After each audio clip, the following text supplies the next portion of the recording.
Hi, this is a continuation of the sets of numbers video. When I was recording this, the previous video in my class, it got cut off due to the space on my flash drive. So I'm just going to do a little recap and then finish out the video in this video. So let's just recap. We were talking about the different sets of numbers, and the reason these rectangles are kind of nested is that these sets are subsets of the other ones. So natural numbers is contained inside the whole numbers because all the natural numbers are whole numbers. The only new number that's a whole number is 0. Then all the natural numbers and whole numbers are inside the integers because they are also integers. But with integers we add in the negatives of the whole numbers. So positive and negative whole numbers. Then all those are contained inside the rational numbers, which are numbers that can be written as a fraction. So you might see them as decimals or fractions. If you can write it as a fraction, then it is rational. So 1/3 is 0.3 repeating. 0.5 is 1/2. So these are all rationals. You might think of 99 out of 100. Okay, any other things? 47 out of 48, and its decimal equivalent. So those are rational numbers. There's two different types of decimals that you'll see. They are either terminating, like this one,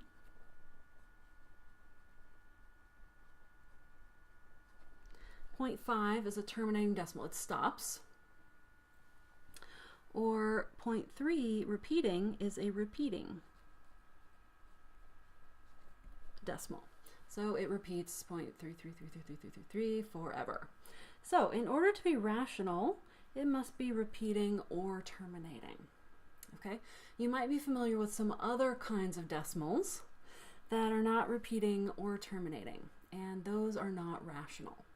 So that leads us to this other category over here, all by itself, because it's completely separate from the rational numbers.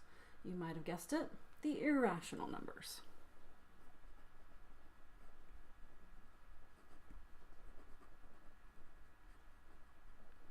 Irrational is the opposite of rational. Okay, these were discovered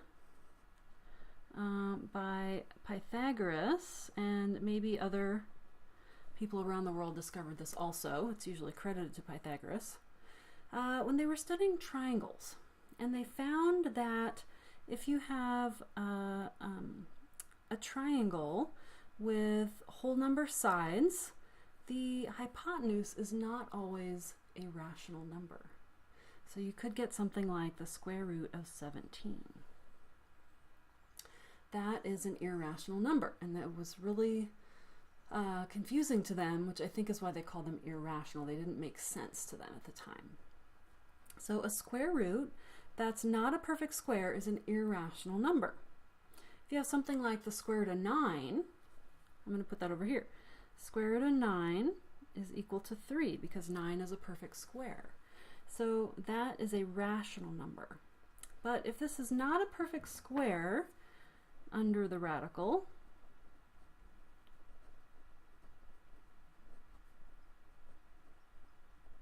then it is irrational. Some other irrational numbers you might know: pi, which is approximately 3.14159. It goes on and on and on with no pattern and does not repeat in the sense of repeating with the same pattern. There's another irrational number called e, which comes up a lot in financial mathematics and in calculus. Those are the main irrational numbers. So like any square root that is not a perfect square. 101, all those square roots are irrational numbers. Okay, so notice we've got the nested sets on the left because all these are rational, but there's no overlap between rational and irrational. Those are completely separate sets. Together, all of these sets make up the real numbers.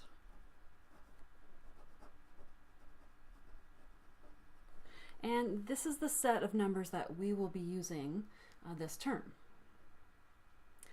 You might be wondering, is there anything else? You might have seen I before, or the square root of -1.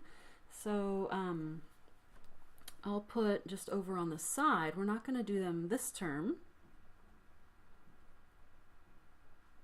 We do have imaginary and complex numbers.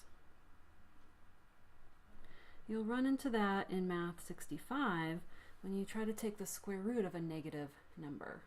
That is not a real number. So in our class, when you come up to something with a square root of a negative, we write not a real number, because that's outside of the realm of numbers that we're considering in this class.